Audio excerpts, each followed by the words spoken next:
Magandang araw sa atin lahat. Ito po yung lingkod, Fred De Guzman, ang life coach ng Squad 244. At nagagalak po tayo muli, nagkasama tayo sa kabila ng kabisihan ng ating mga buhay.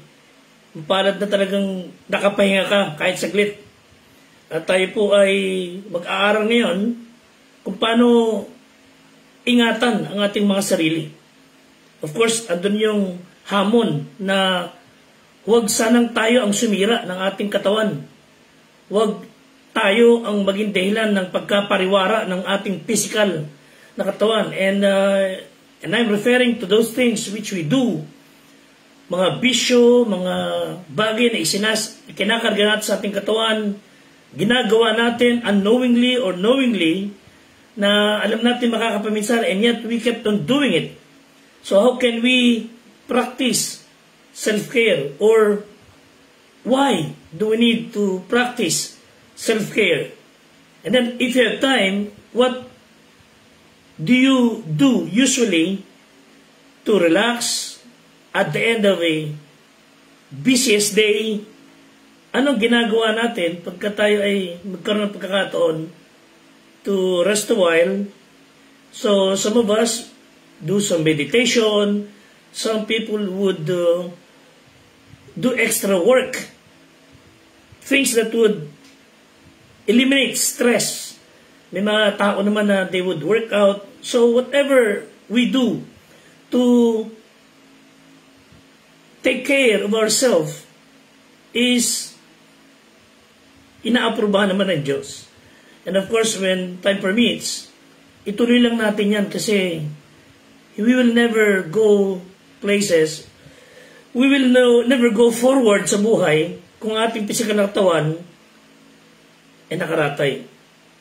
Muli magandang hapon sa inyo lahat. Fred De Guzman po ng Squad 244. Kapiling po natin ang butihing mga miyembro ng ating Squad 244 sa pangunguna ni Patrolman Jason Reville, Police Corporal Joderick Benedictus, Police Staff Sergeant Adio Burgess, Police Master Sergeant Fernando Datig, Police Master Sergeant Michael Bermejo, Police Master Sergeant Ryan Garcia, ganyan po si Police Senior Master Sergeant Wilray Guillermo at ang ating Assistant Squad Leader, si Police Chief Master Sergeant Joseph Aquino, at of course sa panguna nating Squad Leader, ang Deputy po ng Santa Maria Police, si Police Major Dale Allen Batley.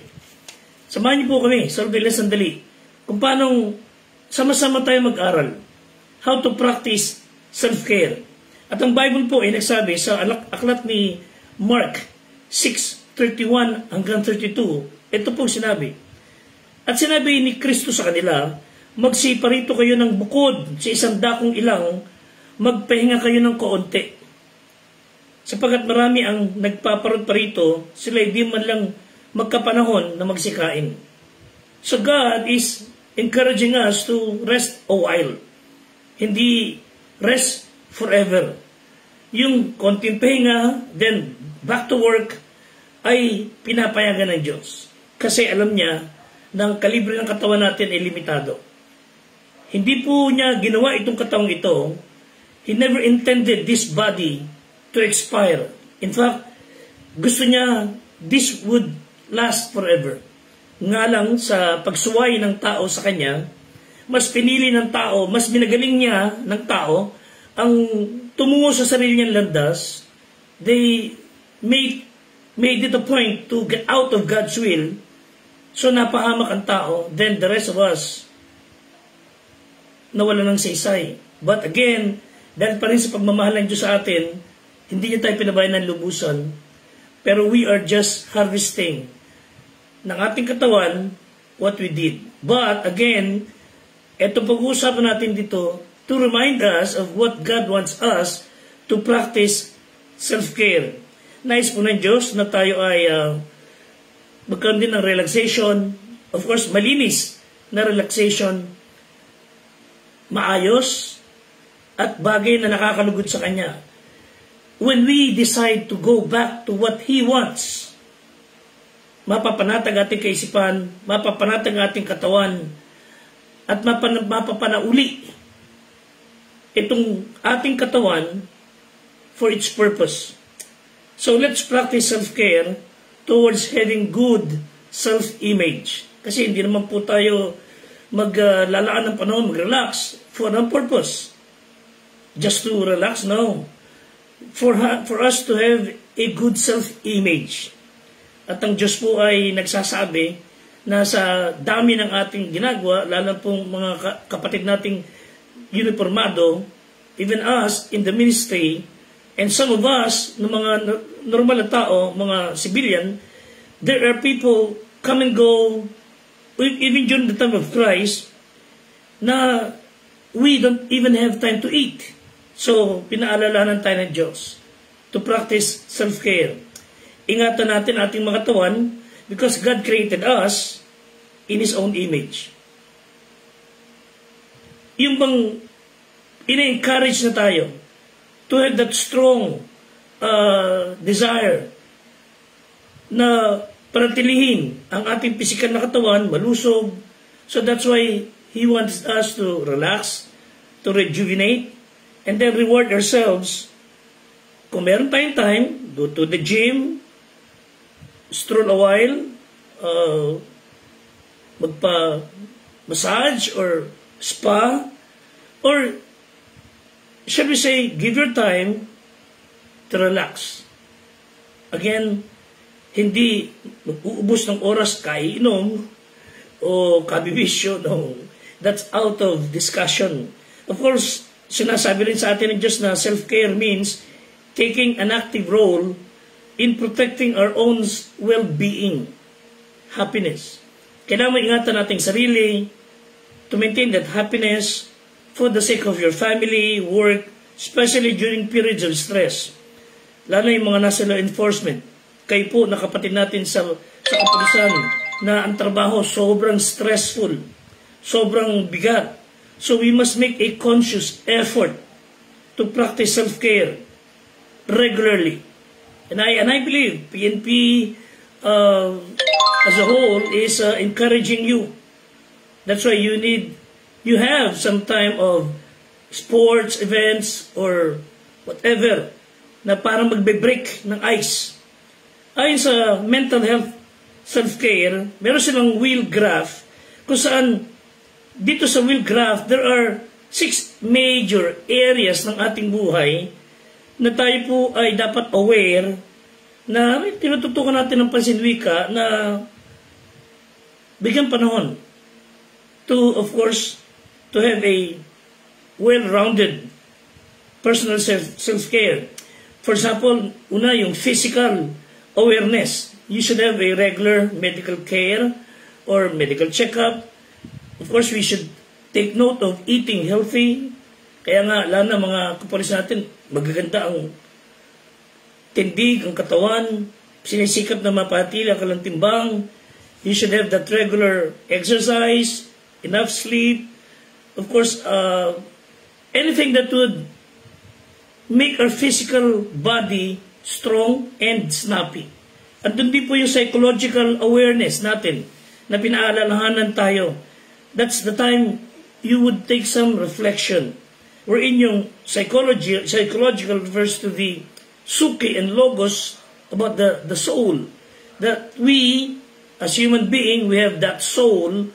Kung ba yun na nakikipag-ugnayan sa atin ng Diyos, the soul and the spirit, that immaterial part ng tao, wherein we should learn to meditate, we should learn to pray, we should learn to take a journal of the things you would hope para sa family, sa kapwa, sa, of course, nation building.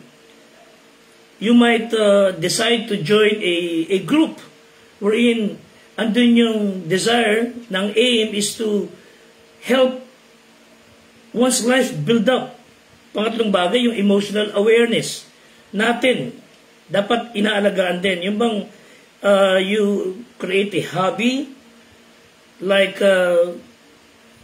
may mga alaga kayong hayop, or you have some community engagement, or you are having some time to join a group just to chat with the work you do, sharing time, wherein emotionally you would express yourself. You could find time to share. That's why I encourage you, make some comment. Ano ba natututunan natin sa ating pag-uusap? I hope to hear what development or what improvement this MBK sa ating mga kapulisan and sa ating nakikinakapatiran, what benefit you receive from joining us sa ating pag-aaral ng salita ng Diyos. Of course, andun din po sa wheel graph is the personal awareness, wherein you would plan some goals, sometime to spend time with your family, or plan to learn another skill, or plan to meet some friends, or read a book, or reflect on what's going on sa paligid natin. Yung bang personal things that you would plan to make yourself more updated sa mga nangyayari sa paligid. Of course, hindi para may stress, kundi para mas develop ka. What can you say about nangyayari sa ibang bansa? What can you say about what's happening inside sa ating bayan? Whether it's political, whether it's religious, or hindi ka papanig kung magkaroon kayo ng idea, information, so that when others ask about them, meron kayo isasagot.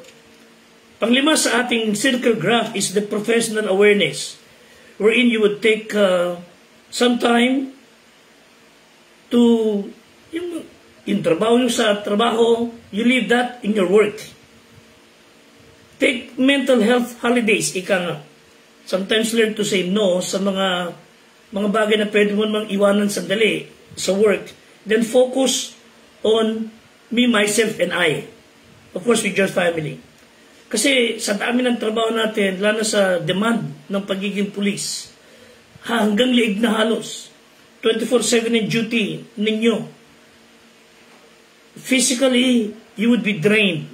Pero sa tulong ng Diyos, magkaroon tayo ng time na you would somehow, okay, dyan na muna yung work, dito na muna ako sa family, o dito na muna ako sa sarili ko. Just few moments that you would have some time to relax. Galatians 4, chapter 5, verse 14. Kasi gusto ng Diyos talaga na matutunan din natin na mahalin ang ating sarili. Hindi yung maging bida ka all the time, no. Loving oneself is not a bad idea. But maging self-centered, yun ang hindi mainam. But to give time to your family, to yourself, hindi po masama yan. Let me read. Galatians 5:14.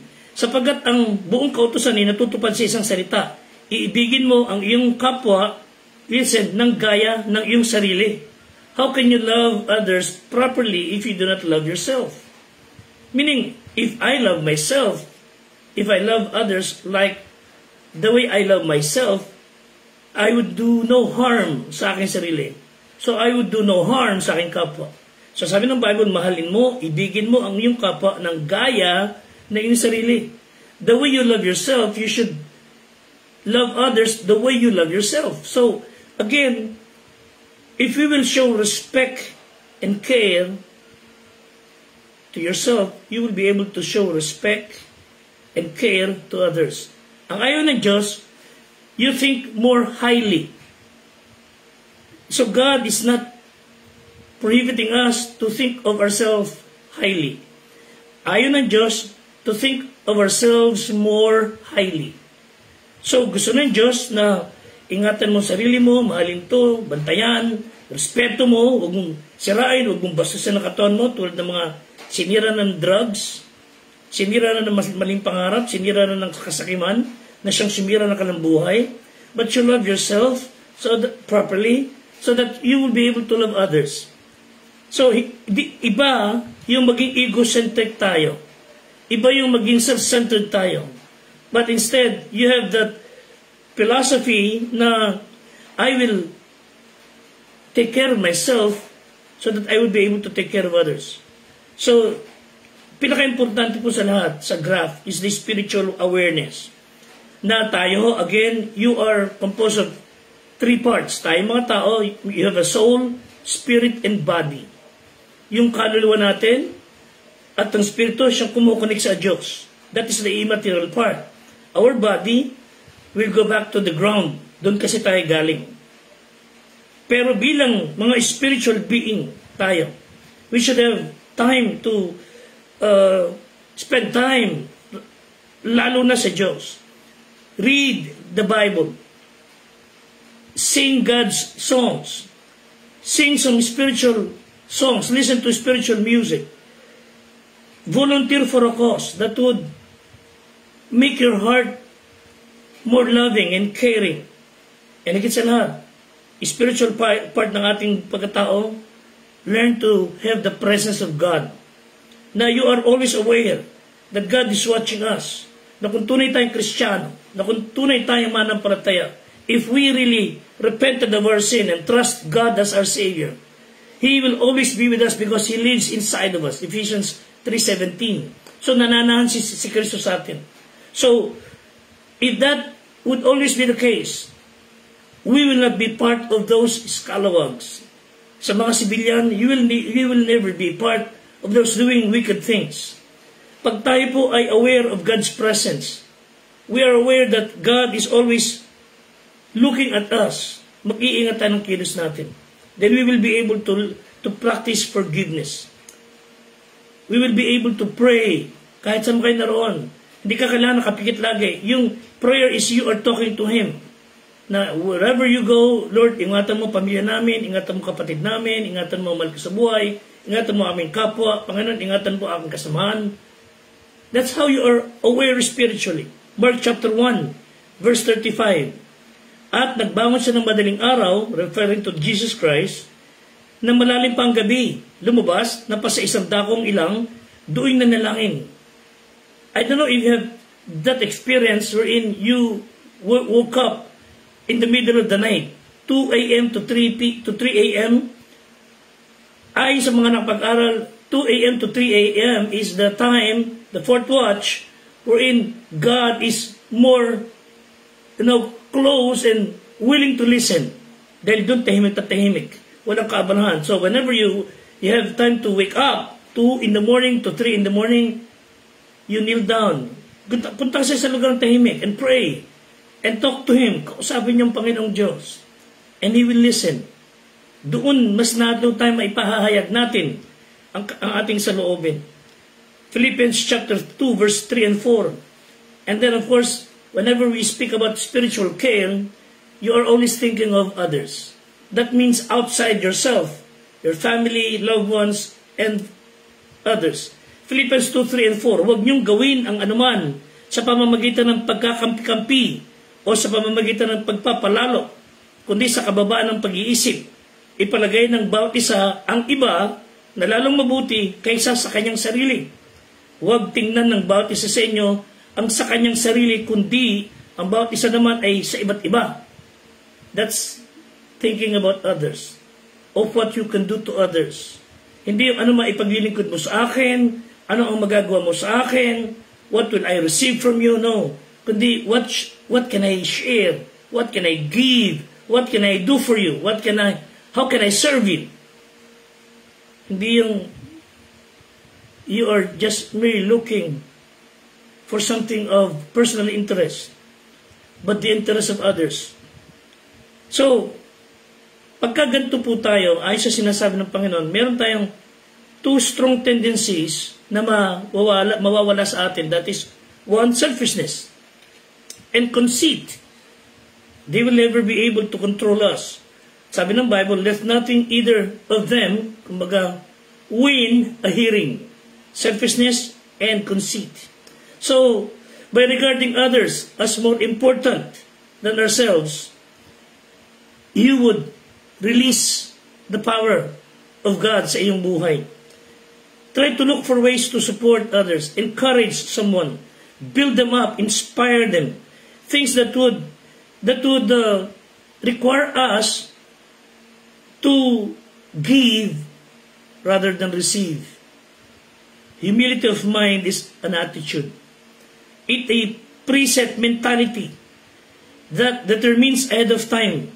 Yung mga kaisipan na, Panginoon, I care about those around me. Lord,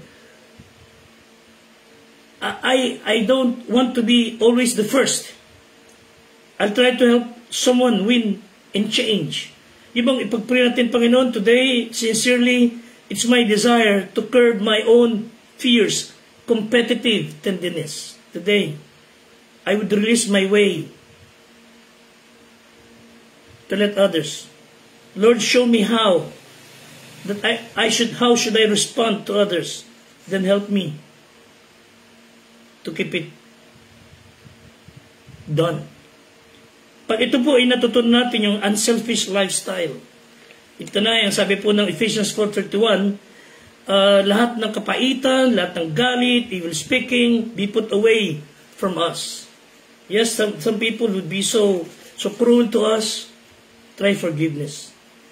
So, with that, let me suggest, start giving, forgiving, forgetting.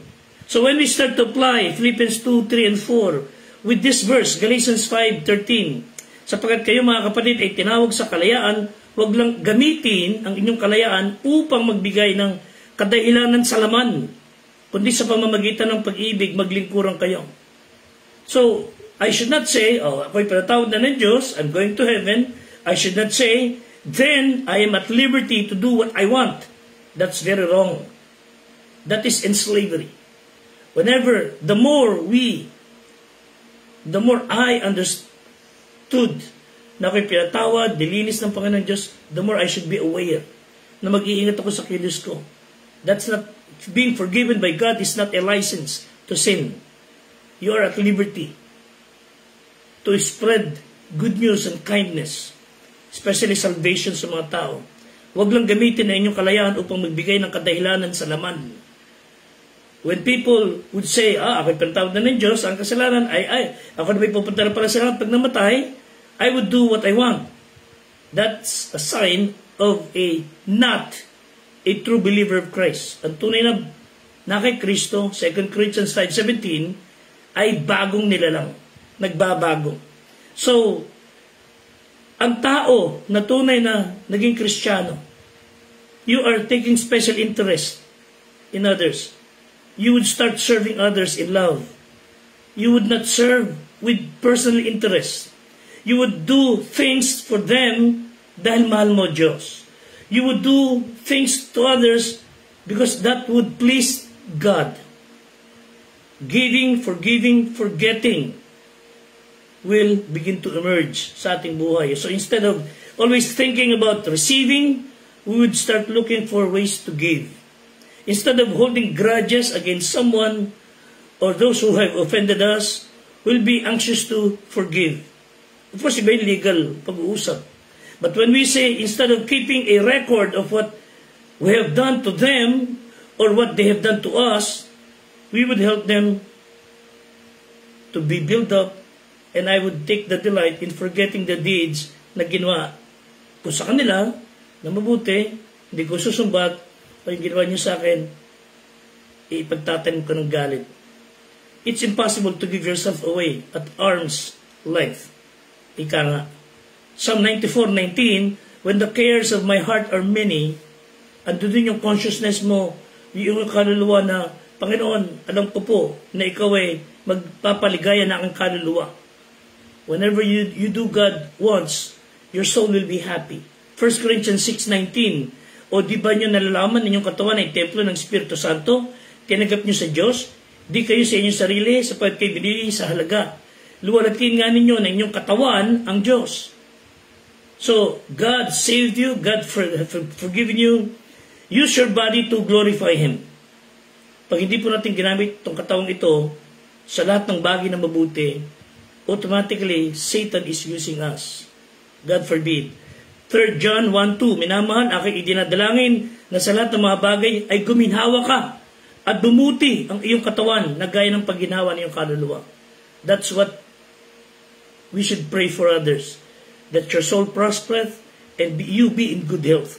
So the challenge is, the end purpose of self-care is to become victorious in life.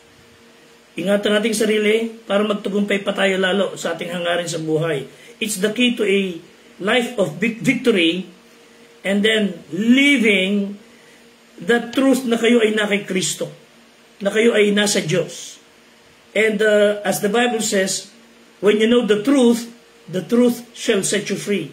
So it doesn't matter how true the truth, kung hindi nyo naman kilala yung katotohanan si Kristo, you will never change.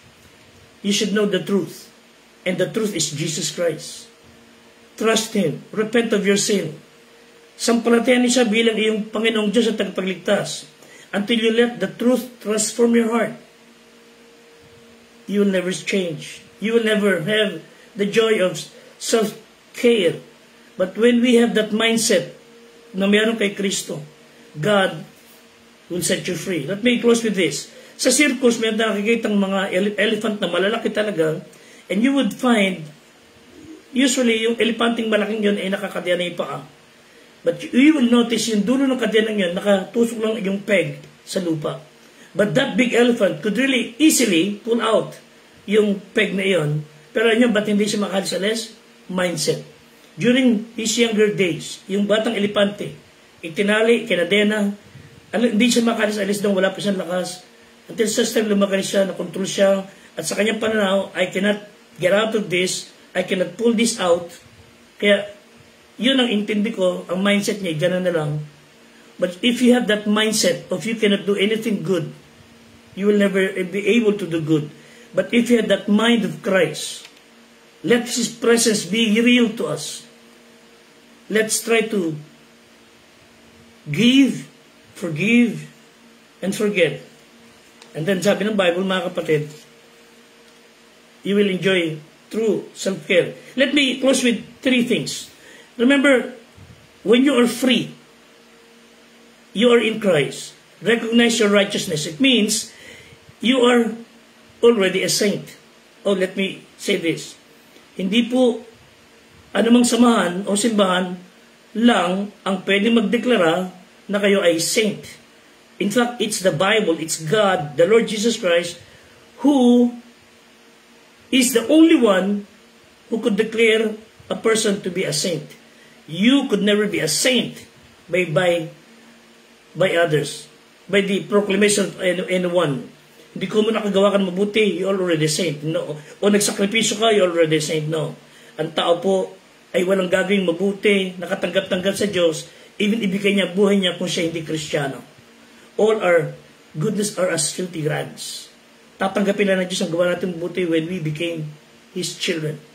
So, recognize your righteousness. If you and I really trusted Christ as our Savior, you have His righteousness. 2 Corinthians 5:21, and you will be proclaimed, as the Bible says, a saint. Remember, the Bible says in sa mga epistles to the saints in Ephesus, to the saints in Achaia, to the saints in Jerusalem. It refers to Christians like you and I. Secondly, not only recognize your righteousness. Secondly, rely on your resources. Rely on your resources. God has given you everything you need para tayo maging matibay na Kristiyano. Hindi material na bagay lang. Bilang manampalataya, we have all the need for us to be more stronger in the Spirit.